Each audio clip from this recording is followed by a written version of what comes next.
Hot 91, your choice for hip-hop and R&B soul. Hello there. It is Khilo here for another edition of Hampton Roads Voices. Yes, the program that you guys know you love. You love to call in. You love to give your opinions and your thoughts and your questions and all that good stuff. And we are doing the same exact thing like every single Friday right here until 7 o'clock p.m. And today's episode is entitled Raising Kings and Queens. Yes, raising them up the way that they should go. Okay, so today we're talking about parenting, how you can be a better one, everything having to do with that, from discipline, from how to just be a better parent. Okay, there are no perfect people, so there are no perfect parents, and I like to tell my parents that all the time, but they like to tell me to be quiet. So we have very, very special guests here. Who you hear in the background right now is Elder Clinton Mcrae Jr. Hello, everyone. Give a shout out to them on 91.1. All right. Yes. And he's the author of Parent Leadership for Today. We also have Jennifer Ramos here. She's a parent educator from the Up Center. Hello there, Jennifer.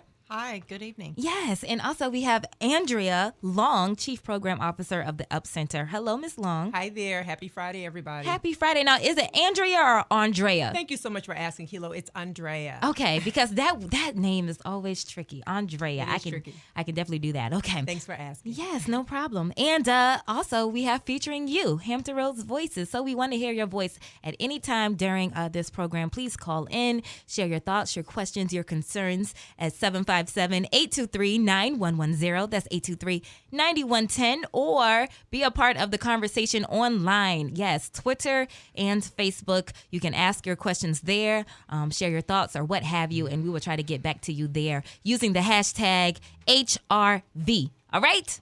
Okay, so let's get into it, okay? Let's introduce my expert guest. Yes, we don't have people who don't know what they're talking about on this here show, all right? We have people who have credentials. They are legit. They know what they're doing. We'll start with you, Elder Mcrae. So you are an author of a book. Please tell me a little bit about that. Okay, the book entitled Parent Leadership for Today is really based upon the idea that I see that parents are really the CEOs of the home, that parents really set the bar and they create an atmosphere of success. And so if you love your children and if you want the best for your children, then I think that bar and that expectation would be quite high. Mm-hmm. So parent leadership takes the business construct of leadership and says, hey, how does the business frame, how does that work through the eyes of parenting? And so with that particular idea, that's my whole deal, is that I train parents, I do seminars, I talk to parents. And the biggest thing is that you are the leader of the home. And I think that some of our parents need to take their home back. All right. And actually be the leader that God has called them to be. And so that's really about parent leadership. The book itself is divided into 3 sections. The first one deals with the roles of parenting. I think you got to understand your style or your role of parenting before you can be effective as a parent. And then some of our parents, you can't really unlock the potential in the child unless you unlock the potential in yourself. And so sometimes mommies need help, daddies need help. And so the second part of the book is called self-reinvention. And so sometimes we have to retool ourselves and transform ourselves and re-educate ourselves in the realm of parenting. And so the second part of the book does that. And then last but not least is communication. If you are unable to communicate with your child effectively, then you will probably not have good success with your child. And so there's a whole lot of things dealing with education, how to move your child from one level of success to the next level of success. Very important. Yes, Very ma'am. important. All right, sounds good. Jennifer Ramos, parent educator. She's educating the parents. Can you tell me a little bit about what you do over at the Up Center, please? I work with families prenatal up to entering kindergarten. I go out to their homes, bring activities that focus on their child's development. So our goal is that all the children will hit their milestones and be extra ready for kindergarten. And then I also help with the parents too, just like the doctor was saying, how getting them so that they can be the best parent they can be. Amen. We strongly believe that the parent is the first teacher. And so I'm not there to be the teacher. I'm there to show the parent how to be a teacher. Awesome. And how important is that? Because those first few years of the child's life are very, very important, but we'll get into that a little bit later.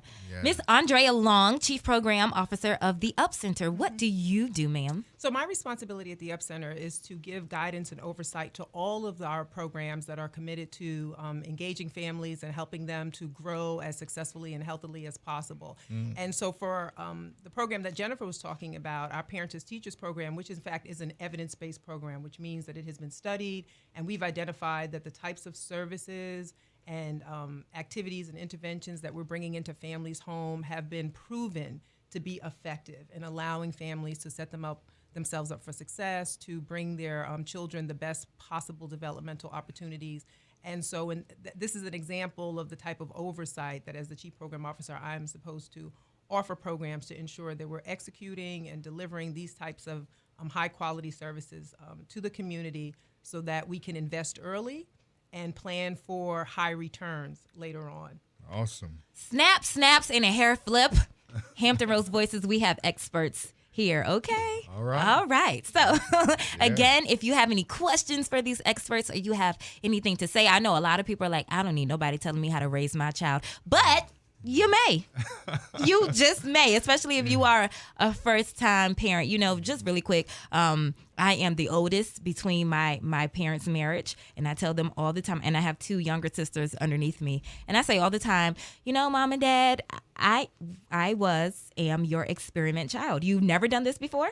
That's right. That's right. I am your first one, so this may not be right. And then, you know, they always tell me to be quiet. So, again, we want to hear from you. 823-9110, 823-9110. So, from all of you guys' standpoint, perspective, opinion, what is a quote-unquote good parent? I want to hear from all of you. What is a good parent? Wow. Well, you know, that's a loaded question for me, but I'll get to the quick. Please. And I'll do the best I can. There's a little blurb that's in my book, and it's basically there's 4 different styles of parenting, but the most effective style is something called participatory parenting.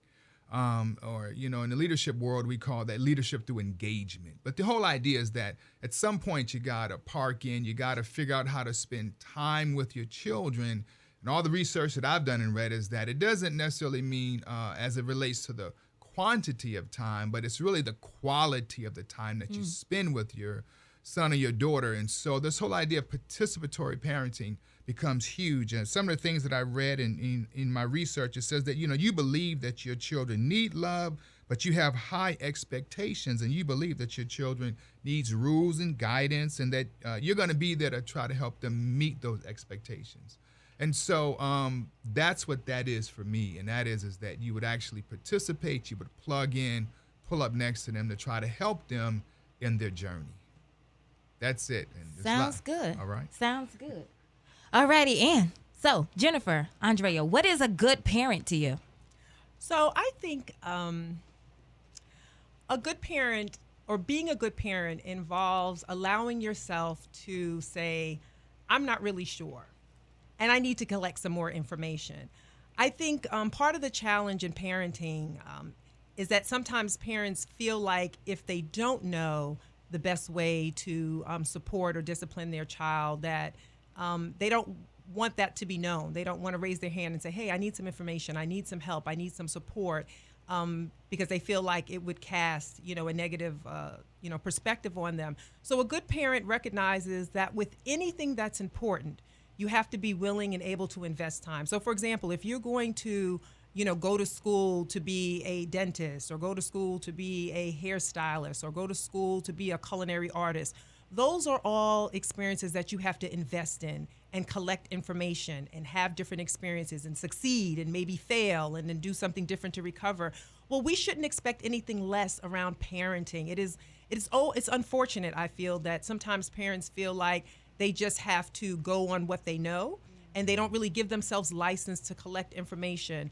Exactly. And that even, as neighbors in communities, sometimes we don't really share information with each other the way we should, or we don't endorse the fact that I have some information that could be helpful to you as a parent, and I want to share it with you in the vein of, this is good, and I want you and your family to be good, and I want to share it, but not in a way that says, I caught you doing something bad and I need to give you some information. So summarily, a good parent is a parent who just recognizes that parenting is hard, it's difficult, it's ever changing, and it's okay to ask for help and to ask for information. And that when you make a mistake, to say, okay, what am I going to do differently? How can I improve? And just keep moving forward. I like that. Jennifer. Wow. Following up on these two. So I agree with both of them. You have to be present and you have to look for resources and help when you need it.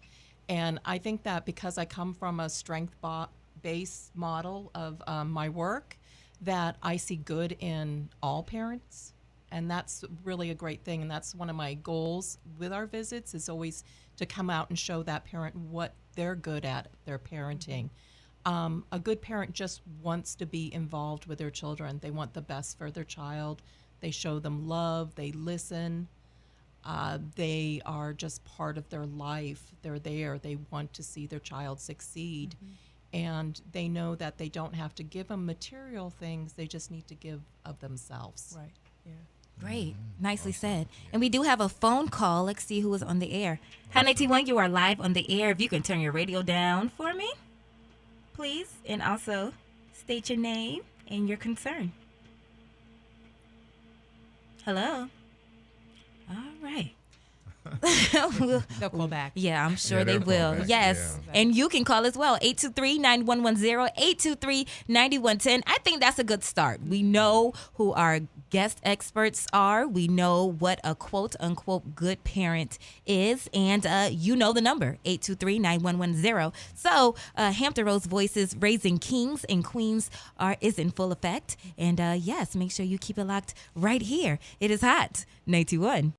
Hi, 91, your choice for hip-hop and R&B soul. Hello there. Hampton Roads Voices is in full effect, and today's episode is entitled Raising Kings and Queens. Yes, we're providing parenting tips, parenting advice, all types of that. And listen, let me tell you, some people, like I said before, you know, they're really adamant on, I don't need anybody telling me how to raise my child. But, you know, when you were growing up, is very, very different than these times here. These are very new times, and I'm saying that as a millennial, okay? My young 25-year-old self, the children that are, my younger sister is 19, and that's only 7 years younger than me, but I'm looking at her like, you know, you young kids are new. So That's good. I don't know what my mom is about to do with you, but you know, the technology, the social media, the new music, the, you know, just how things are done now is very, very different. So parents, you really may need some help these days to figure out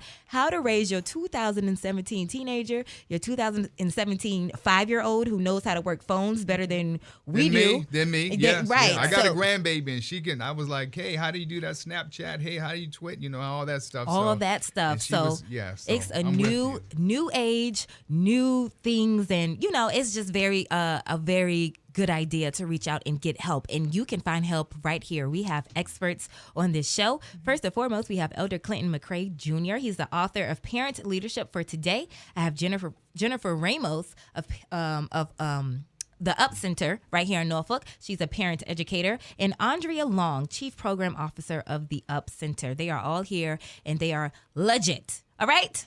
So before we got off the air, we were talking about a good parent, and we had a call, and I think they hung up. But we do have a call right now, so let's see who is on the air. Hi, 91, you are live on the air. Who am I speaking with?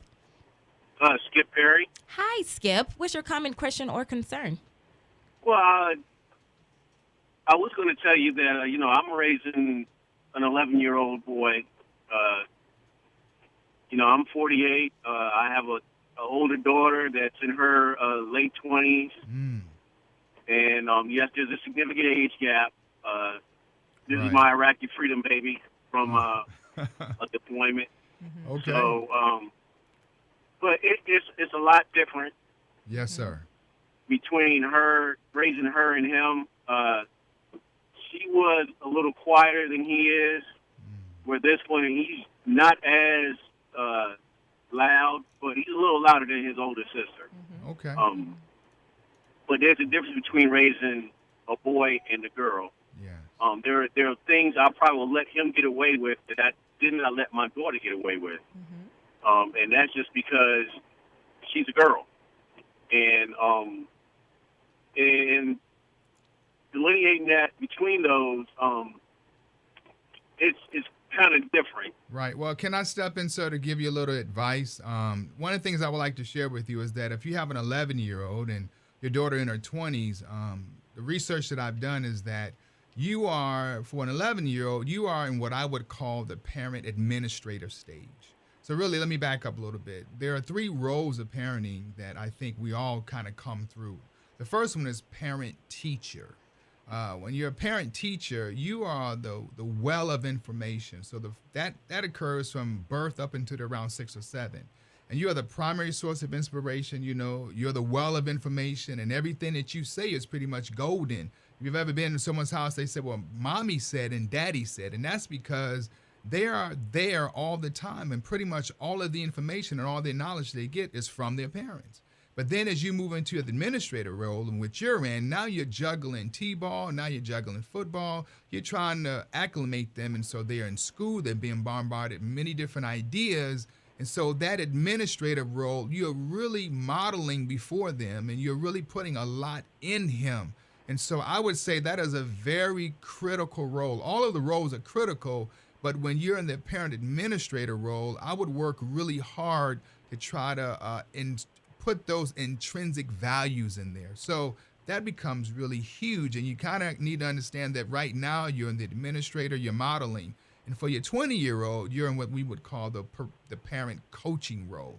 So really you become a coach once they're in their 20s, and that has to be different than when you're an administrator. Well, let's see. What was your question, sir? Skip. Well, my question was, and that he's basically answered it. What role are you in? do? Yes, exactly. Yes, sir. So the administrator role, you are modeling. And I will tell you that in your modeling, we teach what we know, but we reproduce who we are. Pretty big, huh? Yeah. In other words, I'm saying one thing, but your son is looking at you and he's watching you, and it is very critical. So you cannot go by, do what I say, don't do what I do, just do what I tell you to do. Yeah, that's my mom. That's right. That doesn't work. So that's not going to be very effective from the stuff that I've read and what I've lived with, 2 very successful children, one a doctor and another mathematician. So I'm just saying my experience has been is that you need to model. And in your model, you also want to give explanations. Something as simple as getting up every morning, brushing your teeth and making your bed. You'd be like, well, Dad, why I got to brush my teeth? Why I need to do that? You need to do that because adults and healthy people do that. There's something about, dental hygiene. You want to have some teeth when you get older, so there needs to be a sense of explanation. Now, the coaching is another whole piece, because when you're coaching them, then it's not really so much you're teaching. You become a sage of wisdom. You're that sage. You've already been where your daughter's trying to go. And so she should have questions. She'll have a question. She's trying to figure it out. And you've already traveled down those steps. You've already been there, sir. You can see what's coming before she sees it. Does that make sense?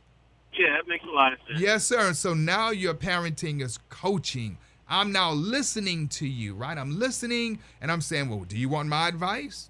I give you some advice, And so she says, well, yeah, Dad, can you share with me, what would you do, and say, well, this is what I see, daughter. This I say wisdom or prudence would say this, consider this. And I would say consider this and then let her figure it out. Let's get you some other perspective, Skip. Andrea? Well, I would agree largely with what Elder has said. And Yes. I wasn't sure if Skip was trying to ask a question about how does he manage his different parenting roles and spaces relative to his daughter and his son. And if so, certainly Elder did a great job addressing it. I think what we also need to understand. Hello? Yeah, I'm not. Did somebody else say anything? Yes. Andrea is speaking. Can you hear me, Skip? Oh, I can't hear. You can't hear. Can't hear. Okay. No, ma'am. Alrighty. Gracious, Alrighty. Well, thank you. And on that note, I'm sorry. we're going to get that together and we're going to go on another quick break because, yes, we definitely want to hear. We have 2 other experts here to offer great advice and great tips and things of that nature. So we're going to get that together now. And I need you to call in. So when we do get that together, we can give you advice. 823-9110, 823-9110. Hampton Roads Voices, raising kings and queens. Khilo is here with 3 great experts, all right? Make sure you keep it locked. It's Hot 91. Hot 91, your choice for hip-hop and R&B soul. Hampton Roads Voices is in full effect. And we are back and better than ever. Today's episode is entitled Raising Kings and Queens, and we're giving you parenting skills of all types, all across the board. We have 3 great experts here. Jennifer Ramos, parent educator of the Up Center. Andrea Long, chief program officer of the Up Center. And Elder Clinton Mcrae Jr., author of Parent Leadership for Today. Alrighty, so before we got off the air, we had a guest, Skip, on the air, on the line, and I'm sure you're still listening, Skip, but we definitely want to get your question answered from our other 2 experts here. So, Andrea, before he said he couldn't hear you, I think we were saying that he wanted to know how to simultaneously work in both of those. Right, those parenting spaces, yes. Right? Meeting the needs of his 11-year-old son and I believe his 20-year-old daughter. And what I wanted to offer, Skip, and sorry, maybe I touched something or did something that resulted in him not being able to hear me. That's a challenge that many parents have to manage, that different children need different things, particularly when they're in different developmental stages. And, the wise parent allows him or herself to figure out how to do that, how to connect and guide and deliver what an 11-year-old needs, which is decidedly different from what a 20-year-old needs, and that's okay. And I think, Elder gave us a really nice framework that when children are younger, they need more hands-on assistance, if you will, in terms of getting a sense of structure, identifying clearly what your expectations are of them and giving them support in delivering on those expectations. And when they don't deliver on those expectations, again, giving them support so that they can, try again, whether it's addressing their chores or, realizing whatever responsibilities you're giving them at home or at school, in the community, whatever. The younger the children are, the more guidance and support and patience and nurturance they need. And as children mature, we would hope that they move to a space where they can do things a little bit more, autonomously, a little bit more independently. And at that point, we should offer our consultation and our wisdom and allow them to be in a space where they can consider their own options and their own outcomes. Yes, and we are giving them, mentorship, if you will, and coaching, but that realizing ultimately their decisions are their own. And our role is to support them in arriving at good decisions and not trying to impose, the decisions or the end results on them. You have to do it differently for each child, depending on who they are and how old they are and what they need. All right. Awesome. If you would like your questions answered about parenting, or if you have anything to say, any types of comments, questions, or concerns, we welcome them here on Hampton Roads Voices. 823-9110-757, 823-9110. Now, pre-planned parenting. So, I'm not a parent, but sometimes I think, you know what, I'm going to do that. Or, you know what, I'm not going to do that. And I think when I'm actually going to consider conceiving children, I really want to sit down before either conceiving these children or in my early stages of pregnancy and really figure out, me and my husband, how are we going to raise these children? What are we going to do? Not wait till they arrive and then try to tackle it like that. Now, is that really a thing? Is that a thing, Jennifer? Definitely. In fact, a lot of before you and your husband got married, if you may go through marriage counseling, and that is a thing right there where you talk about how you want to raise your children. What are your views and what are his views, and where can you meld them together? Because you have to join a partnership to make it work. So definitely, great idea to pre-plan. I think that. The other important thing to appreciate is that even when you have that initial conversation about, well, this is the type of parent I want to be, or this is the type of household I would like for us to develop around parenting, those are conversations that you have to plan to have on an ongoing basis because your perspectives change, your experiences change, the distance between what you thought you were going to do and you actually end up doing widens over time, and there has to be kind of an agreement that, okay, we're going to work collectively to parent our children in the most effective, healthy way. And we're also going to make sure that we're carving out time and touching base periodically, twice a year, twice a month, whatever works with you, to see how are we doing? Do we feel like we're working in concert? Is this giving us the results that we want? What do we need from each other to support our parenting style? Because the reality is, and I believe Elder referenced this earlier, you are, your own experiences. And so if you were raised in a household where your parents use a certain type of parenting style, even though you may have committed some portion of your time saying that I will never do that, and I can't wait to have my own kids, and I will never treat them that way. That's right. What you often find is invariably, with or without your consent, you will find yourself sounding like your mother, responding like your father, or any of the above. So if you came to the table with a commitment to parent one way, you have to have a process that allows you to keep pulse checking if you are doing exactly what you intended to do, or maybe you're demonstrating a different version of parenting that doesn't feel so comfortable. And I'll go back to my initial statement. That's okay. You don't have to have it right all the time. You have to give yourself a little grace, and giving grace means that you're willing to talk about it. So I'll use myself as an example. I have two fabulous young men who everybody who knows me knows I'm completely gaga over them. They're 16 and 19. And sometimes my parenting comes together, I'm going to go ahead and say like butter, and it is just on point, and we are making all sorts of great things happen. And sometimes I fumble the ball dramatically.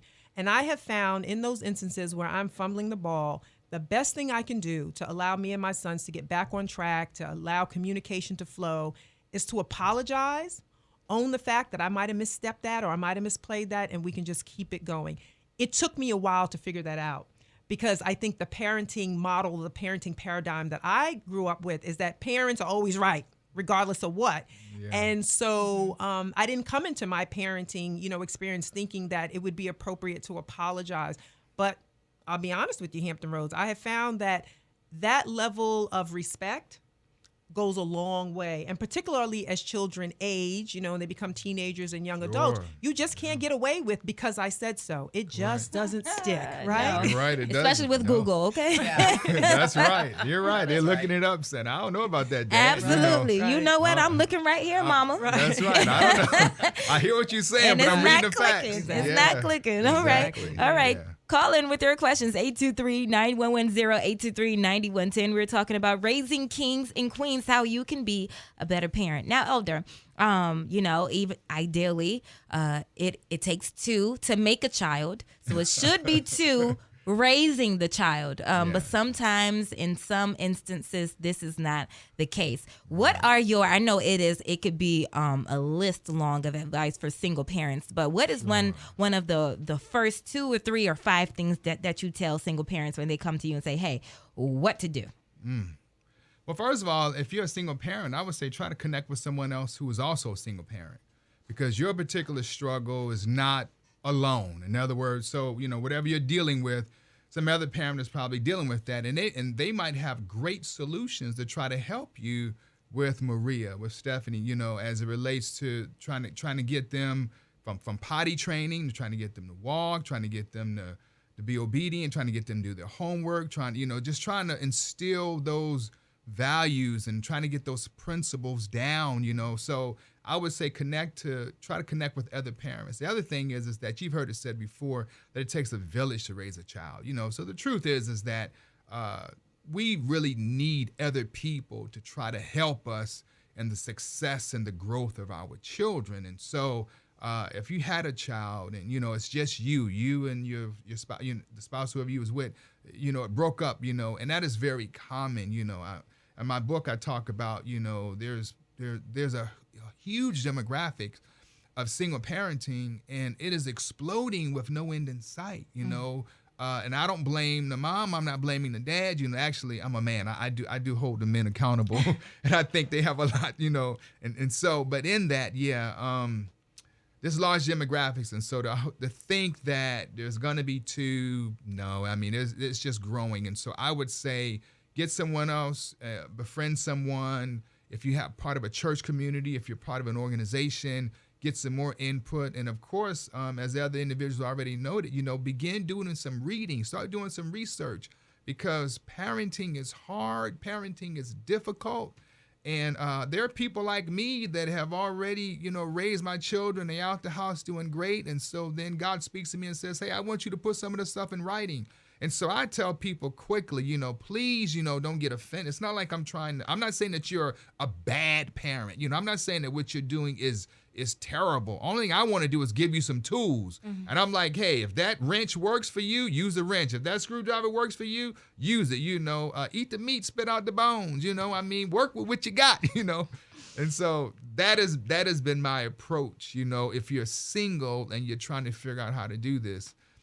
And that's the easy answer. I got lots of other things, but we'll listen to the other folks. Gotcha. Now, Jennifer, you are a parent to educator, and you focus on parents who are, from prenatal in the tummy all the way up until about 5 when they're going to kindergarten. So you get to see firsthand when the single parent, not just mother or father, the single parent is like, okay, I have this new baby. I have this new child. What to do? What are the basic things that you tell that new single parent? Well, just like Elder was saying, you're getting the support group, finding others to talk to, and asking for help. Make sure that you have some backup people to help you with your baby. Then the majority of the families I work with are single parents. So a lot of people are out there. You're not alone, and that's a big thing to remember. Mm-hmm. You can look at it as when you've got the mom and the dad, you've got to meld your opinions together. You get to make all the decisions about how to raise the child. So, but then you don't get to have always somebody to share all those little joys and triumphs. So find those people that you can share the little, they took a step, all that kind of stuff, so that you can spread that joy, around. Yeah. 823-9110, 823-9110. Give us a call with some of your parenting questions, or if you want to boast on yourself and say, hey, I'm a good mama, I'm a good daddy. My kids, my son is on the honor roll. Is on an honor roll. They did this, they did that. We want to hear about it. We want to hear about it, especially the mamas. Right. It is Mother's Day weekend. Mm-hmm. Awesome. Okay, so a lot of parents, and you touched on this quickly, Elder, earlier, but a lot of parents have a do as I say, not as I do attitude towards raising their children. Wow. Miss Long, can you give me your professional take on that attitude, and then your personal take too on the do as I say, not as I do? Absolutely. Yeah, well, I think we all know that doesn't typically go over very well, primarily because kids will hold you accountable to it and say, well, that's not what I saw you do. And so how about if it's important enough for your child to do it, you just consider that maybe you will start doing it. If you want them to practice good behaviors around, telephone etiquette, stop talking on the cell phone loudly when you're in the store. If you want them to practice good, eating habits, or good exercise habits, or not falling asleep, in front of the television or with the computer on. If you feel like those are important behaviors that you want to shape, then go ahead and shape them and start with yourself. And then you can say to your child, do as I say and do as I do, because not only am I asking that of you, I'm also demonstrating it to you. So that's when you get to, putting your money where your mouth is, so to speak. And I personally think that kids, they appreciate that when a parent is willing to make an adjustment in their own behavior, because it is that important. And ultimately, again, we want to keep the end in sight. We're trying to raise up our children to be young men and young women who do have good habits and good practices and good values. And so what better way to support them in developing those habits by showing it to them? Because if it's that good of a habit, you probably want to adopt it yourself, in which case it's great to be able to tell them to do it, but it's even better to be able to show them to do it. But since you let me back on the mic, I've got to say one thing. Going back to the scenario regarding single parents, and I feel particularly strong about this because at the Up Center, we connect and support no less than 10,000 families in the course of a year. So we have a pretty broad reach, and we provide a lot of very impactful, what we call safety net services for families who are in stress or in crisis, and they come to us and they rely on the Up Center to figure out what it is they need and to deliver it. So we have a counseling services program where we provide, individual, family, and marriage counseling to families. And we also have a mediation program. And our mediation program is when families, oftentimes a mom and dad, have kind of come to a crossroads and they're not quite seeing eye to eye. Maybe they're becoming separated, or maybe there's a divorce, but there are still issues that need to be worked out around parenting and meeting the needs of children, and where kids are going to stay and who's going to oversee them going to school, all that type of stuff. So what I say all that to say that when you're a single parent, I think it's always appropriate and necessary to recognize that just because you're not having an ongoing relationship with an individual, that's not the same as them not being able to participate in the parenting of the child that you have together. And in my experience as a licensed professional counselor, sometimes I think those lines get very blurred. And because we're not, having maybe a romantic relationship or things are not unfolding the way we want, then we're not going to, share these parenting responsibilities. And I guess if I were to invoke the voice of a child, your child wants you to sit down with their mom or with their dad and say, okay, let's kind of separate out these two issues. One is our relationship, and let's figure out what we're going to do about that. And the other is our responsibility relative to this child, and what can we do, and what types of supports can we lean on to help us to be effective parents for children. Because you can be separated or divorced or not in a relationship, but you can still figure out a way to be effective co-parents for that child. And trust me on this one, your child wants you to. Your child wants you to invest some time to figure that out. And I know that's not always the case because circumstances vary tremendously, but I always encourage the families that I work with to ask themselves, if your child needed a kidney, if your child needed a blood transfusion, you would do whatever it takes to make that available to them, right? And parents say yes. Well, in the same regard, think about your ability to support your children as partners. It is just that important. It is just that deep. And if you would do it for this type of need, please consider figuring out how you could do it for this type of need, which is, working together to parent them effectively. Absolutely. Thank you for that. We do have a phone call. Let's see who's on the line. Hi, 91, you're live on the air. Who am I speaking with? And they hung up. Oh. All right. Give us a call, though. And don't hang up. Stay on the line. 823-9110. When you call, you might be on hold, yes. But make sure that you stick it out and you get your questions, your comments, your concerns in 823-9110. All right. So I think that's a good little breaking point right there. We're going to take a little breather, let the calls come in, and when we come back, we have more Hampton Roads Voices, raising kings and queens, giving you sound, great expert advice, okay? It's not just me, because if it was me, I'll just be like, I don't know, girl. Send them to their room or something. Keep it locked. It's Hot 91. That's right. Hot 91, your choice for hip-hop and R&B soul. Hampton Roads Voices, raising kings and queens. That is what we are focusing on this episode of Hampton Roads Voices. Raising those babies so that they can be respectful, successful, Amen. Beautiful adults, okay? Yes, and it is your job. The pressure, my goodness. I have to make this tiny human being to be great. Oh, yeah. That's sheesh. Right. Yeah, that's a lot of work. I'll hold off a couple more years until, because I'm trying to make myself great. Well, you're great. You do it. You're great. Oh, thank you. Thank you. And before we got off the air, we were just talking about everything having to do with the parent. And I have some very special guest experts here. Hampton Roads Voices comes with receipts, honey. That's what we like to call them. We have Elder Clinton Mcrae here. He is the author of Parent Leadership for Today. We have Andrea Long, Chief Program Officer of the Up Center over in Norfolk. We're right here in Norfolk. And Jennifer Ramos, she's a parent educator, and she focuses on infant children to children up to 5 years old. So we have experts all across the board. And we also have a phone call, so let's get to that. Hot 91, you're live on the air. Who am I speaking with? My name is Mel. Hello there.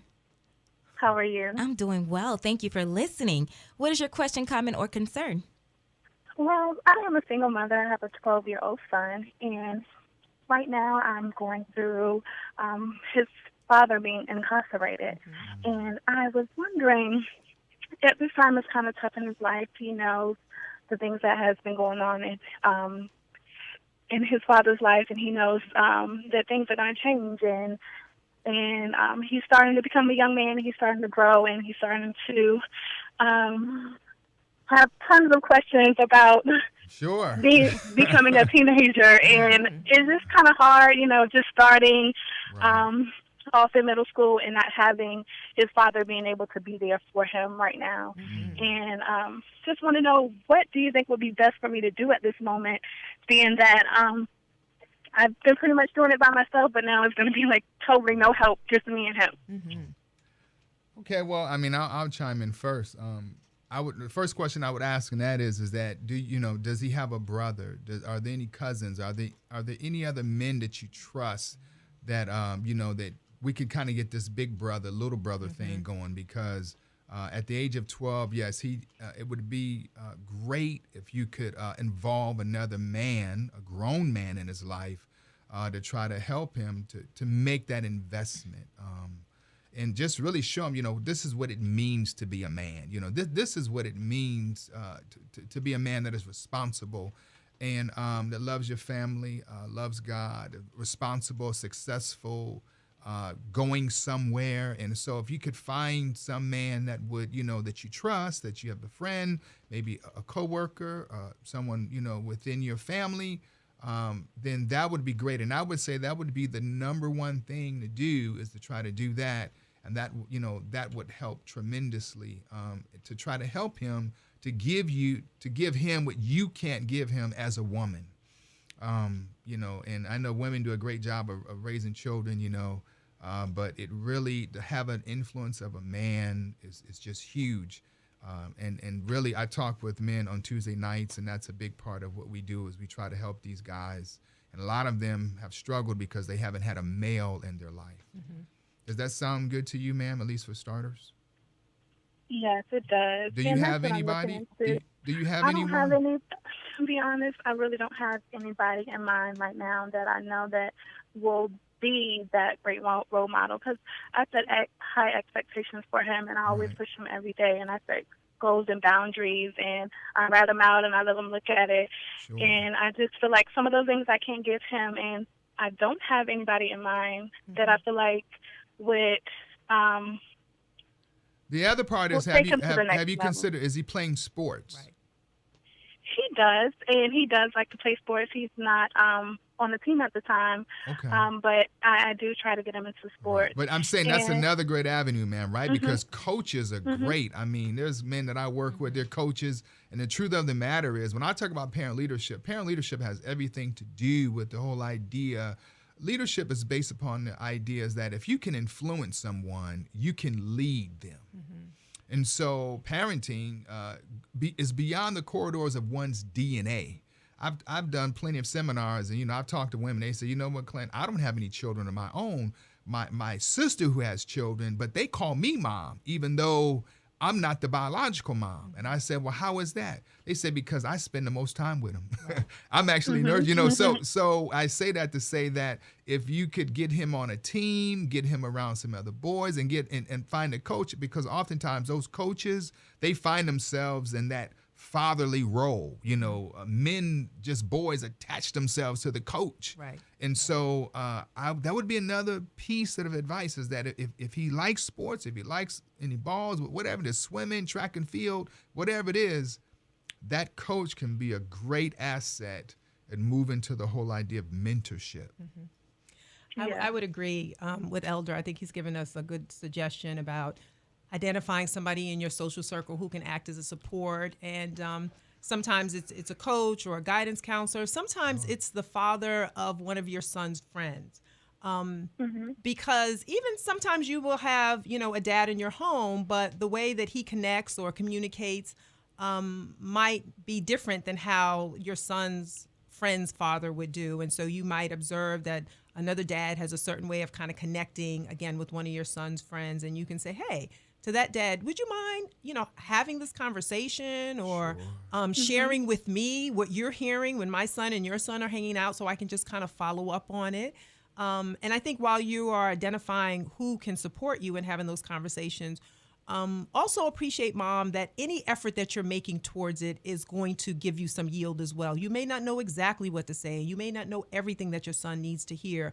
But just by virtue of and talking to him and recognizing, hey, son, you're in a space where you're needing something that I can't quite deliver, but I'm trying to figure that out. Right. And if he's aware that you are attempting to attend, that's going to help him to manage his own, I'm going to say, anxiety about, where am I going to get this information from? Because he knows that his mom is paying attention to those needs. And, who knows? He may even come up with an idea. Sometimes kids do have an idea of who they would like to talk to about certain things. And by you asking him, who would you like to talk to, he might be able to say, yeah, my guidance counselor or this person at the school or this person at the church or the community center, whatever. And then you can facilitate that. You can go to someone and say, hey, would you mind, having this conversation? I'm going to just take a minute and plug in the Up Center's mentoring program. We have a award-winning, state-recognized mentoring program where we take, committed, phenomenal individuals from the community who are interested in volunteering their time to mentor young men and women in our community. We have a very kind of standard process by which we recruit and interview and evaluate people who are interested in being mentors, and we match them, again, with young women and young men in our community. And to be honest, I could keep us on the radio all night long detailing some of the successful experiences that we have had when we bring, again, these very committed, invested volunteers together with our kids in need. So, Mom, if at some point you want to give the Up Center a call and talk to us about our Team Up mentoring program, we'll be more than glad to give you some more information and, make that available to you as an additional resource. Okay, you said that is called the Up Center? The Up Center, yes, ma'am. Okay. Where is that located at? We actually have 5 locations throughout the Hampton Roads area. And so if you're in the city of Norfolk, you're going to find us at 222 West 19th Street or 150 Bush Street. The telephone number, if I may, so that you can just go ahead and give us a call. You don't have to come over. You can just give us a buzz, is 622-7017. Okay. And you can let our phenomenal front desk person know when you call that you're interested in getting some information about Team Up, and they will make sure you get to the right place. 7017. Yes, ma'am. Okay. What a great question. Awesome. Because I'm very sure you're not the only one who, needs that type of assistance. Thank you for listening. Awesome. Thank you. No Thank you for your time. No Have a great problem. day. Thank you. You too. And the website to go with that, Ms. Long, is it theupcenter.com or? It's www.theupcenter.org. Okay. And if you needed that information and you're driving, you can't get to it right now, I just put that on our Facebook page. So later on, go check that out. WNSB Hot 91.1 FM. That's who we are on Facebook, okay? Keep those questions coming. We need great questions like that because not only are you helping yourself, you're helping other listeners. 757-823-9110, 823-9110, or become a part of the conversation on social media using the hashtag HRV, which stands for Hampton Roads Voices, of course. Okay, so getting back in the conversation. Oh, before we move on, I know Elder Mcrae, you said you wanted to touch on the single parent. Yes, when you meet with some men. Right, exactly. So I thought that what Miss Andrea was saying was great, that, if you have a mommy and daddy, or at least you got those two individuals who had the child, to try to come together. And even though we're not together, what can we do to try to have best success for this son or daughter? And what I have seen, and that is that unfortunately, and I just want to kind of put this out there, especially if there's a single parent who's doing this, and that is that a lot of the men that I talk to, the women, the moms, are withholding rights in the child and won't let him, interact with his son or daughter, and so there's a lot of animosity. And so the group that I work with, Fatherhood Mentoring Program, ran by Dr. Tyrone Davis there in Portsmouth, we try to give strategies to try to say, hey, you know what? You got to break the wall. You got to connect with the mommy. she's the gatekeeper. You got to build relations. And so I just want to put it out there that, the son or daughter, if you're withholding them, they grow up and they look for the biological parent. And so even though, you're thinking that I'm going to fix him because he's with her, or I'm going to fix her because she's with him, whatever, you really are doing a disservice to the child. And so think about the child. Just as she said, if you needed a heart or lung, think about the child, because the child, when they get of age, they are going to look for that biological parent. Nicely said. So when we come back, we're going to get into new parenting, okay? I know you have this tiny human being. You know what? Before we move on, the millennials like myself, we love Twitter. So I was on Twitter, and I am at that age, 25, where we're falling in love. We're meeting our husbands, our wives. We're having babies. Sure. We are here at this time. So a particular young lady that I follow, she just had a baby, and she tweeted, "I can't believe these people from the hospital really let me go home with this baby." Like, they trust me to take care of this baby. And she, right. she knows what she's doing. She has a great support system and all that good stuff. But when they send you on your way, it's just like, there you go. There you go. Go ahead and get into it. So yes, when we come back, we're going to get more into the new parents. You have a child, a toddler, a lot of new things, a lot of firsts. So yeah, if you have a question, give us a call, 823-9110, 823-9110, and when we'll get back, we'll get into that, okay? It's Hot 91, Hampton Roads Voices. Hot 91, your choice for hip-hop and R&B soul. Yes, Hampton Roads Voices, raising kings and queens.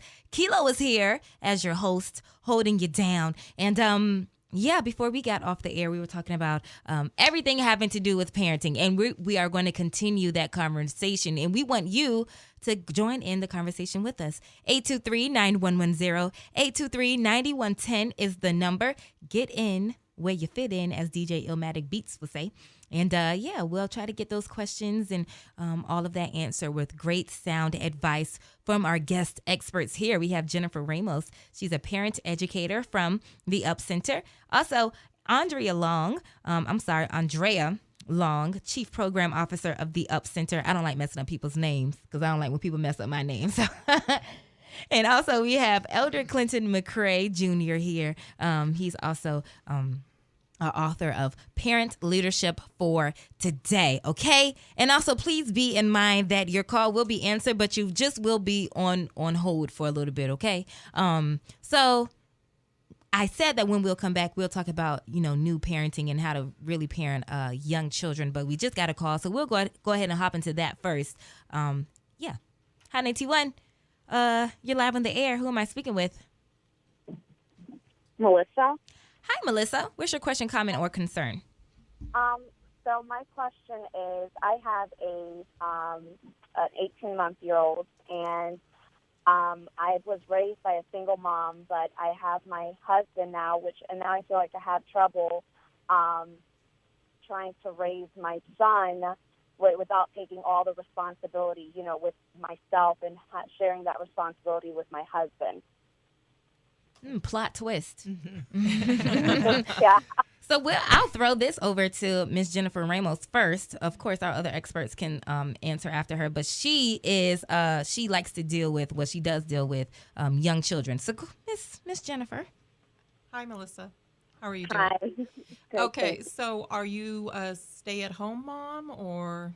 I work part-time. So I work part-time, and I mostly do all the responsibilities, with my son, taking him to the doctors, just making sure everything is in order, with my son, his bag's packed, everything's in the fridge. Yeah. Okay. And so if you didn't do those things, what do you think would happen? Do you think they just wouldn't get done, or do you think your husband would, step up? I think he would step up. Okay. Sometimes, maybe. I hope. Yeah, I hope. That's what it Okay. sounded like. Yeah. There's a bit of hope there. Okay. Okay. So one thing when you're working with a partner is to remember that they're not always going to do it the way you want. And that's okay. And you kind of have to, if you want them to step up, you need to let them do it their way. So maybe you guys could discuss some of the what's going to be happening for the day, the week responsibilities, and who wants to take on what responsibilities. But in doing that, you're going to have to let go and let him do his responsibilities on his own. Mm-hmm. That's hard. That's really hard. Because I mean, I'm a kind of a control freak. My husband is probably going to call in and say, yes, she is. And I like things done my way. Right. But if you really want him to step in, you've got to let him do it too. Mm-hmm. Okay. I would agree. And this is not so much from the parenting perspective as it is, I think, from the relationship perspective, that sometimes, I'm not going to call any names, but as women, we might expect or imagine that somebody knows what we need them to do.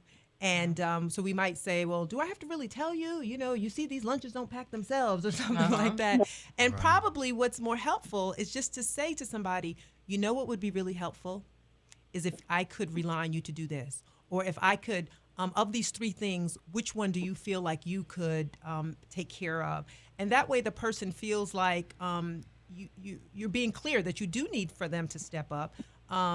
We're not making comments or, kind of taking jabs that we expect people to respond to, but we're really just being very clear. It's reasonable that you ask for some support.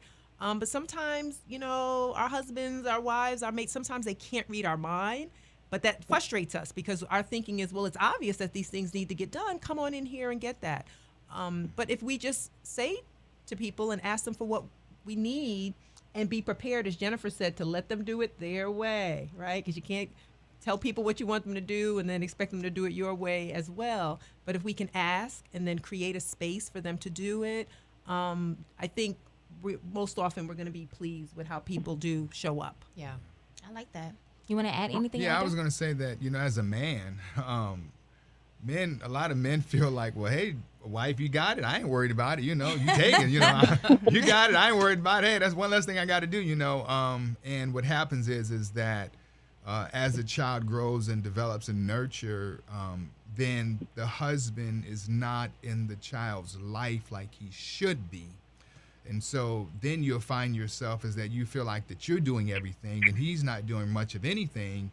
And he's feeling like, well, I'm paying the bills, I'm going to work, I'm doing what I do. And it's kind of like men get into these roles and it's kind of like, I'm just, I'm working every day, I'm paying bills, whatever. Hey, everything is wonderful. You take care of the house, I take care of the bills, and for years, that's the way, a lot of men operated, but that is not the most effective way. That's not really, and I coach men and talk to men and say, you need, your son needs you. You do not want to, every time your boy comes up to you and says, Dad, can I do this? Go talk to your mom. Dad, can I do this? Go see your mom. I'm trying to tell men, don't do that. Don't do that. You get involved with his life because he needs you. Okay, so try to help your husband out and have that conversation. And as a mommy is that, my boy he needs his father and he needs him when he's young. Big dividends. Okay. Yes. All righty. Thank you for listening. Thank you. Thanks. Have a good day. All righty. We do have another call. It's called Hampton Rose Voices, so let's hear the voices. Amen. Hi, 91. You're live on the air. Who am I speaking with? Yes, this is Milton. All righty. What's your question, comment, or concern? Actually, I just want to kind of comment on this last answer to a degree about the men's role, kind of sort of, especially with the women kind of wanting to do what they do. Right. Okay. Not allowing the control to take over. What I think gets misled is that the husband, and what the gentleman said is true. I mean, we as men want to make sure, especially if you're a family man, because the one thing that I hate the most is that it's made to seem, especially in the black community, that we men don't care about taking care of our kids and don't want to be fathers.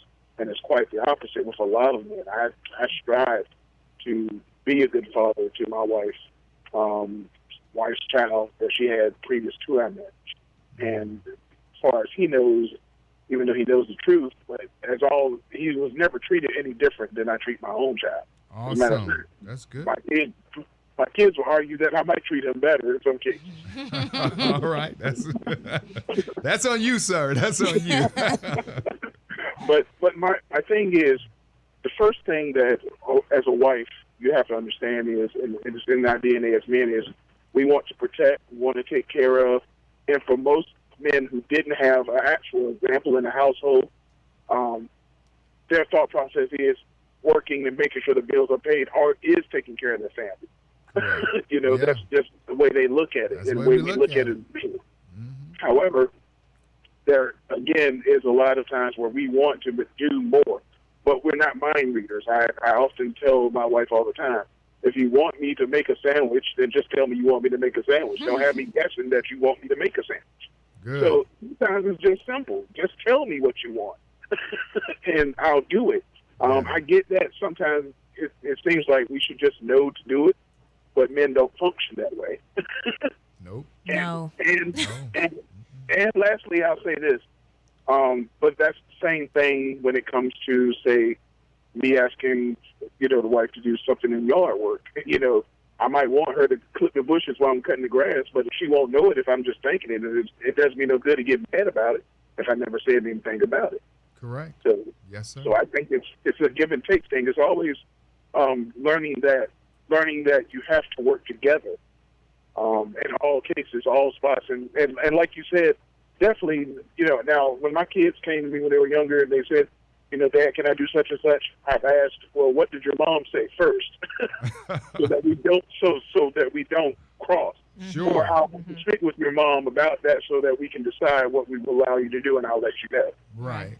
And I think if I can just jump in here real quick, that works well when mom and dad have spent a little bit of time to talk kind of behind the scenes and get on the same page. What we don't want is to put our kids in a position where they're having to negotiate the outcome. Well, what did your mom say? And then this is what I weigh in.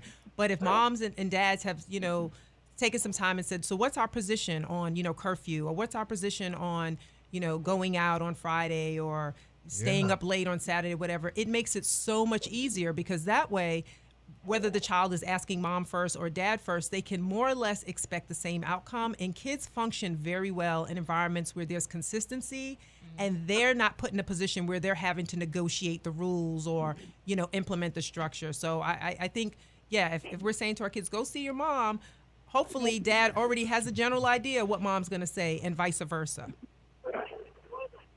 All right, sir. Thank you for your comment. Thank you. All right. Thank you. All right. Have a good one. Yes, we want to hear more from you. Hampton Road, 757-823-9110, 823-9110. Now, new mommies, new kids. Mm-hmm. Wow. So, experts say, and, it makes sense that the most important years of development and development happens in the early years of the child's life. Up until they're about 5 or 6 years old, they're learning how to talk, learning how to walk, learning. You're kind of learning how your mom or dad disciplines you, and you know what to do. You know how to push the limits. You're learning how to be a kid. Right. So for the new mommies and the new dads that come into the Up Center or come across your path, Elder, what are some of the, not complaints, but the questions that you get the most? What would those be? Well, I'm going to let Jennifer talk more specifically about kind of the needs. But I think, when the baby's in utero and you've got 9 months to plan, you just have all these great ideas and ideals about how it's going to be. And then babies come and they're so tiny and precious and wonderful, and they just turn your world upside down. And within days, you're like, oh my gosh, how can somebody so small, run so much, control over our household? And, parenting is stressful. It's overwhelming. You can get sleep deprived. And so oftentimes we have to help families kind of reconcile, the reality of parenting with what they thought parenting was going to be like. And again, remind them it's okay. You don't have to do everything, correct, as long as we keep trying. And we know that we're keeping the safety of our child at the center of all of our decisions. Everything is going to be good. And allowing parents to listen and connect with each other, that both the mom and the dad should be contributing to what's going on. I guess I really want Jennifer to talk about the work that we do in Parents as Teachers with moms and with dads, and how that program uses all sorts of tools and implements to help dads even understand the experience of pregnancy and all of that, so that when the kids are here, dads are like, oh yeah, I know what my wife has been going through. I know what my girlfriend has been going through, and kind of help them to have a healthy respect for the whole experience of pregnancy and parenting, right out the gate. Yeah, so we love it when dads want to be part of our visits. All our visits take place in the family's home, so we really work hard to make sure that they can be present in it. One of the big things that I see that once the baby's here is the old thing that don't spoil the baby. Mm-hmm. So the baby's crying, and I think every mom has that instinct, oh, I need to go pick that baby up and nurture it. And dad's like, don't spoil my baby. I don't want a spoiled, rotten baby. And I'm like, oh, so we have to retrain that's an old kind of like stereotype. Yeah, it's like a folk's tale. A wives' tale. Yeah. Mm-hmm. Yeah. And that what research is showing us is that when you respond to a child's cry, they become self-confident. Right. And those little babies that were responded to at age 3 have great self-confidence. They know their needs are met. Mm-hmm. They know that if they tell you and they're hungry, you respond. Mm-hmm. They tell you they want to have a hug, you respond. Mm-hmm. So they feel that self-confidence. And so getting that through and letting moms know and dads that instinct to just pick the baby up and hold them is a good thing. It is a good thing. Yes. Yeah. Mm-hmm. Oh, Yeah. okay. So, yeah, because I hear all the time, let the baby cry it out. Let the baby cry it out. yeah. Not to begin with, we don't want that. Now, sometimes babies are crying because they just got to cry, but more than likely it's because they need something. Mm-hmm. Maybe they're hungry, they're tired, they're wet. They're uncomfortable. They're uncomfortable. Right. So they want a little bit of nurturing. I know when I work with families, I always say, so what if you came home from a full day's work and you were kind of in a bad way and you just kind of needed somebody to lean on or somebody to give you a hug, or maybe even if you started crying because your day was so overwhelming and stressful, how effective would it be if somebody just said, no, I'm gonna just let you cry that out. I'm gonna just let you work that out on your own. It probably wouldn't be incredibly helpful. A nurturing, affection, attention, those are what you call biological necessities. We all need it, and receiving them is not going to spoil us. I tell families all the time, trust me, your child is not going to be, 19 years old crying for you because you responded to them on an ongoing, consistent basis when they were younger. As Jennifer said, allowing a child to get signs from his or her environment early on that, we got you, we're going to respond to you, and we're going to support you, allows the baby to then settle down, and all of the other developmental processes that he or she needs to get, have happen can unfold because they're not stressed and they're not overwhelmed. When you leave babies crying too long, it's just too stressful to their system, and it interferes with the other developmental experiences that we really want them to be able to focus on. You want to add something? Yeah, I was going to say that all the research that I've read, and of course, these are the experts over here with little ones. But everything that I'm reading, and they're spot on the fact that you really want to create a safe environment. Absolutely. And so you want to respond. You don't want to. I got a little education in psychology, and I tell new moms and dads, you want to love them, hug them, kiss them. You want to do all that. They want you.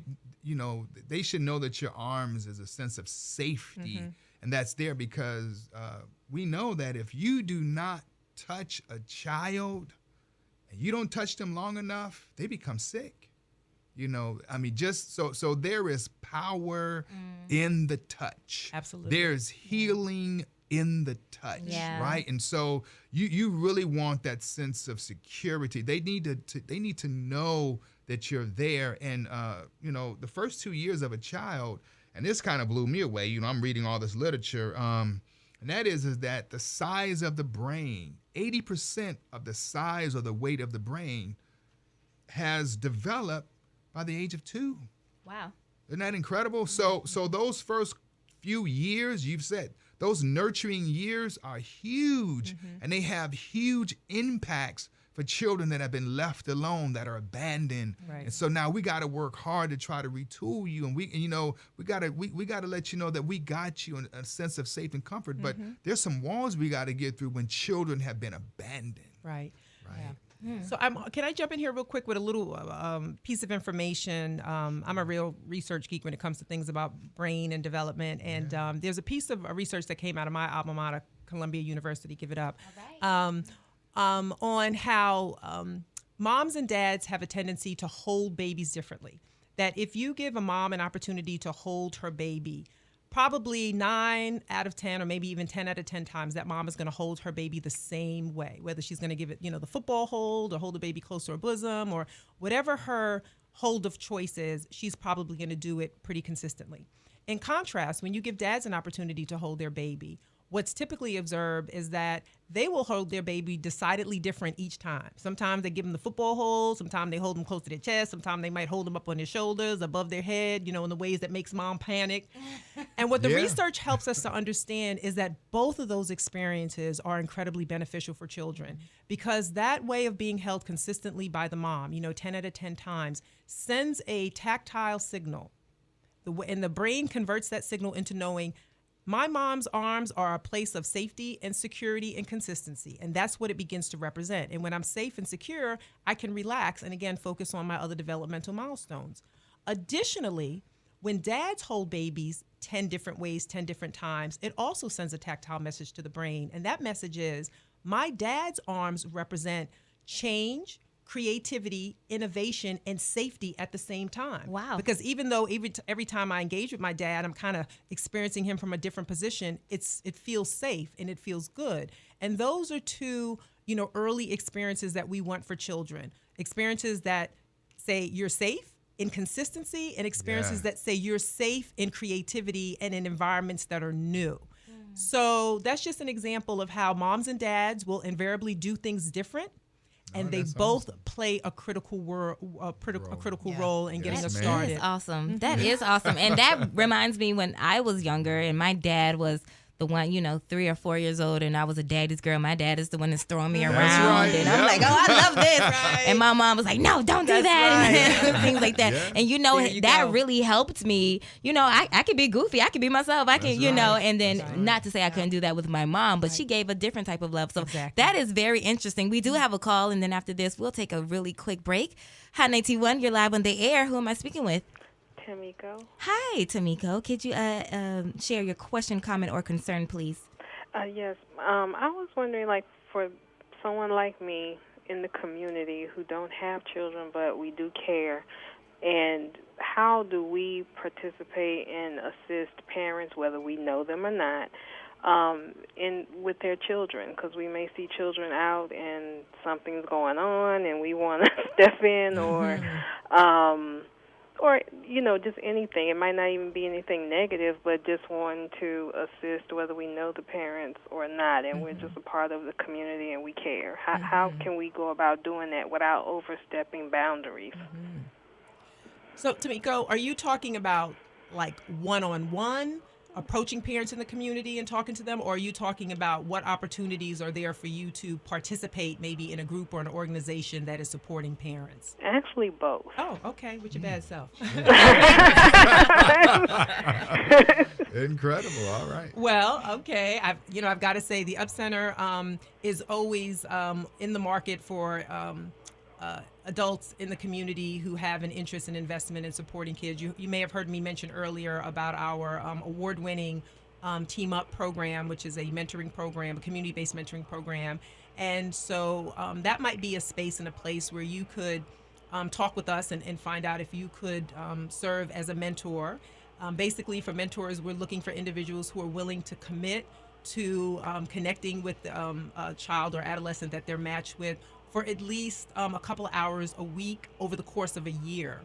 And our mentors have an opportunity to give guidance and support to young people and help them address, some of the challenges of growing up in a way that is different than, being a parent or being a teacher. It's just a consistent, invested adult who you probably have some shared interests with, because we match, kids and mentors around their interests, and just a person who's willing to show up consistently and, help you kind of develop and go forward. We realize that most of us have had at least one non-family based adult in our life that's made a difference. Maybe it was a Girl Scout leader or somebody from your church, or maybe your favorite teacher. And when you look back, you appreciate that they probably had an impact on you in a way that your family didn't. That was really helpful. And that's, the type of opportunities our mentors provide. Relative to talking to people one-on-one in the street, I feel you, because I feel like I've been in those circumstances. And what I would say is that if you feel so inclined, sometimes you can just kind of let people, know that you see them and that you recognize that, when, with regards to parenting, the struggle is real. And you can just say, wow, I see you there, doing your parenting thing. You can sometimes say, can I help you? Sometimes you can help them, manage their kids as they're putting them in the car, or, it's tricky because everybody has a different response. Sometimes you can just, smile at people and let them know that you recognize that they're in a stressful space, but you're not, judging them or doing anything that's going to make them feel negative. You just kind of have to be careful about those types of situations. But usually, sometimes a smile helps people to just kind of realize, hey, I see you there. I see you struggling. But, I'm just going to give you a little positive energy while I'm in your space, and then keep it moving. Yeah, and also, I was going to say, let me just chime in really quickly. I think what we're really talking about is trust. If someone doesn't really know you, and you walk up to them, then there's going to be this trust issue. And so if you have, maybe someone in your neighborhood, in your community that sees you consistently and knows something about you as a person, that you're legitimate, that you're constant, that you are, that you're level-headed, that, that you got some, a good sense about you, then that would help, tip the scale in your favor. And then, of course, I would say reach out to that neighbor, or if it's, three houses down that you see this single mom that is struggling with these 4 kids, then I would try to build a relationship with the mom, so then she can go, wow, there is someone who cares. There's someone who sees, there's someone that cares. And then once trust has been established, then we could open up to say, I could watch the kids, or I could do this, but I would say that trust has got to be the limiting factor, that people don't know you, don't really trust you. And so that's the piece that we would have to work on before they would open up to you. Right. And I thought, and also too, the other thing I meant, the other piece of it is, like just seeing children out and things are going on and the parents aren't around. Wow. I think that's the main thing I was trying to get across. Okay. Not so much when the parent is there, but when the parents aren't there, because we see kids out all the time. And I know when I was growing up, it was like, it takes a village. So if they see you over somewhere doing something you don't have no business doing, by the time you get home, your parents know. Right. Yeah. So I was gonna say, them days is gone though. That's not what I've seen. And it's a different generation. Mommies and daddies are totally different. I'm an old guy, I'm an old man. My children are grown and got children. I'm a grandparent, so I got my behind whipped by the lady across the street because, but right now it's like, don't you touch my baby, don't you, so it's a totally different era. So I'm back to then that if it is totally different, and it's because we got neighbors and we don't even know our neighbors' names. We new people move into the neighborhood and you don't even go over and give them cookies and say hi to them. It's like, I don't know that person. So it's my belief and what I'm observing is that there's a lack of trust. As soon as trust is established, now how is trust established? Consistency. If you're consistent and you're proven, that's probably that's one of the greatest pieces to establishing trust. And then people open up. Right. And then once you can make that connection with them, then it's like, wow, you're gonna get a whole lot. As soon as you the girl who has 4 kids running around crazy, whatever, as soon as you establish trust, then you'll have your hands full. Okay. Yeah, I would agree. Trust is a critical issue for our communities, and we always want to seize opportunities to build that. Yeah. But if you see kids unattended, and you let them know that here's a caring, concerned adult, kind of checking on them, looking at them, observing what's going on, I'm going to choose to believe that has value as well. Because sometimes you don't know who the parents are, but as adults, we are still responsible to let children know, listen, I see you.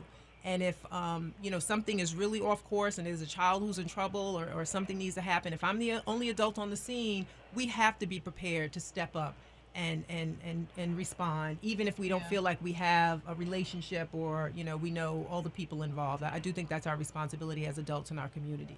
Sure. Thank you for listening, Tamiko. Oh, no problem. Thank you for your responses. I appreciate it. No problem. So we're going to take a very, very quick break, but when we come back, we're going to wrap up the show. And before we wrap up the show, we're going to get into the biggest controversy of parenting of it all. Punishment, discipline, how to get those kids acting right, okay? Are you I'm a beat them down type of parent, or are you a timeout type of parent, or are you a mixture of both? We'll get into that coming up in a little bit. Hampton Rose Voices, raising kings and queens on Hot 91. See Hot 91, your choice for hip hop and R&B soul. Hampton Rose Voices. We are talking about raising kings and queens, how to be a great parent. And we've had a very good conversation. Yes, we have. I'll say so myself.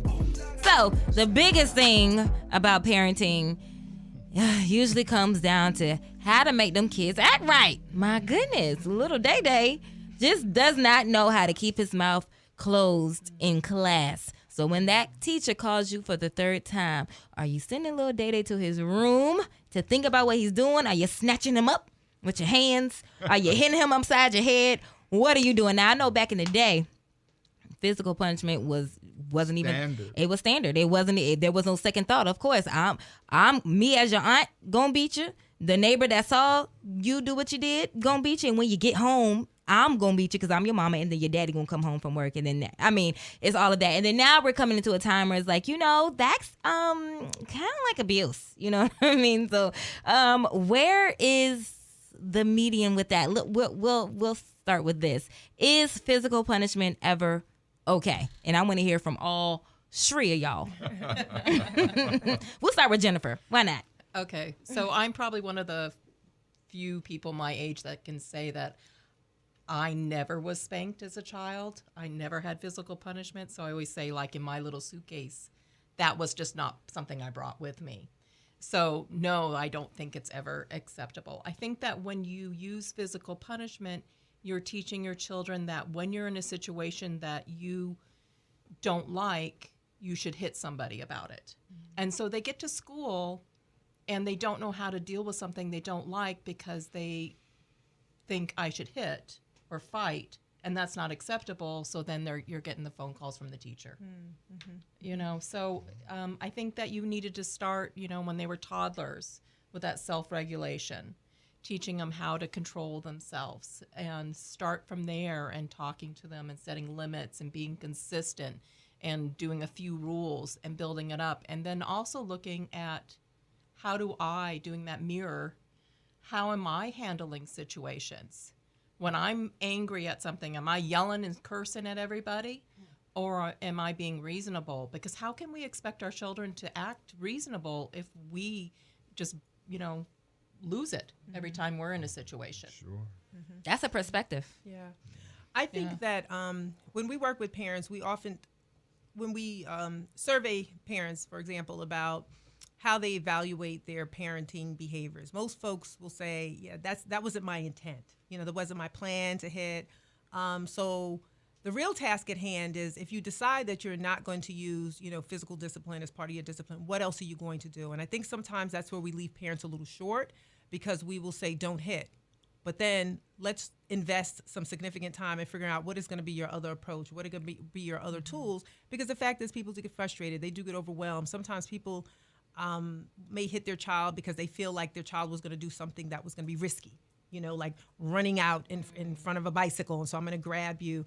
And so we just have to really pay attention to all of the dynamics that contribute to people, using physical discipline. I'm also very sensitive to the fact that if you're in a family setting where that's the predominant approach, and then you decide not to do that, then you have to kind of deal with, your mother-in-law or your sister-in-law, or whomever else. So there's a lot of variables that go around helping parents to decide this is not the most effective, discipline strategy that I want to use. And if I'm not going to do that, what else am I going to do that ultimately allows me to help my child, know what the limits are, show them consistently that I have an expectation, and what ways can I use when I feel like they're not meeting the expectations, they're not abiding by whatever our rules and regulations are, that don't involve getting physical, because getting physical always runs the risk of things going wrong, right?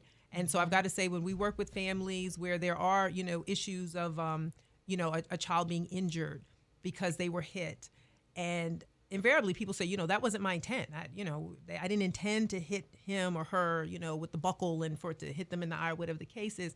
And we have to get real. Well, the only way that happened is because you were using a physical approach to begin with. Nobody sets out and says, I want to hit this kid in the eye, with this belt buckle. But if you're hitting a kid, then there's that possibility. So we have to get real honest about that. That in instance, parents like to separate themselves out. Like, I'm not that parent who would ever do that to my child. I would never abuse them. Well, if you're going to hit them, there's the risk that could happen. So how about we figure out, what are you trying to do with your parenting, and what are the other ways in which you can do it so that you can feel successful, your child can get the message very clearly about what you need for them to do, what you want for them to do, and we can just kind of move forward. Absolutely. Elder, if you can quickly chime in. Yeah, I was just going to say that I don't think that you can ignore your child, and then when they act up, then you try to jump in, and then you're using all this. That participatory parenting is that you're involved in there, so you kind of see what's going on. So you know that if he's in school and he's beginning to act up, you've already established a relationship with the teacher. So you really got to know, what causes them to tick. What is it that they like? I mean, we all know that if you take something from me that I like, there you go. Then there's going to be and now I'm teaching. There's a sense of accountability. There's a sense of responsibility. When I discipline a child, disciple, there's something should be taught in that, right? And so I would say that, what makes him or her tick? And, I could never openly say, hey, I endorse physical, because what I might do as a spanking, which is a little pop, someone else could take their hand and rear back, So when I get this question comes up, I say, no, what is it that makes him or her tick? Let's see if we can take those things away, but you don't wait until it's bubbling and boiling over. You should be involved all the way along in it. They got all this and that. You put checks and boundaries because they need that. I'll close with this. The job of a child, really, my experience has been in psychology, is that they're going to try to push. They're going to push boundaries. Your job as a parent is to put the boundary clear and say, you've crossed the line, right? Because I want them to grow. All children get here, they're dependent upon us. As they grow and expand, they eventually become independent. And for the family to go where God wants it to go, you need interdependency. You can never have interdependency if the child never moves into independency. And I'm sure you can get some more of that in his book. And really quick, while we're wrapping that up, I know all show long I've been giving my parents flack. But shout out to my mama, because it is Mother's Day. Awesome. And she is the disciplinarian in my home, because it's me and my two little sisters. So my dad was really, he's just, you take care of that. I'm not hitting my girls. All right. Those are my girls. But my mom did do a good job. I probably got one good spanking because I was out the way, but she did a good job in doing that look and that voice. Hey, get it together. And I got it together real quick. And I say, you know what? I'm going to pack that in my suitcase. That's not going to be the first. I don't want to hit my children. I don't. But I will do a little pull. Yeah. Hey, I'm tapping on your finger. Get your finger out that socket. And doing that. Hey. Please. Because that was very effective. Yes, that's a good tool. Okay, get it together. She do the tight look. Get it together. And I got it together. So I want to say a special thanks to my guests on this episode of Hampton Roads Voices. I have Elder Mcrae here. Awesome. He is an author, and I'm trying to get my computer up so I can make sure I have everybody's title correct. And I got it right here. All right. Go ahead, Khilo. Elder Clinton Mcrae Jr. here, author of Parent Leadership for Today. Miss Andrea Long, Chief Program Officer of the Up Center, and Jennifer Ramos of the Up Center as well, Parent Educator. Really quick, can you tell the people where to find you on social media, if you have one, and if you want to share that, and or your office, business phone number, things of that nature? We can start with you. Yeah, sure. If anyone wants a copy of the book, Parent Leadership for Today, you can go on Amazon and you can look it up, and it's there.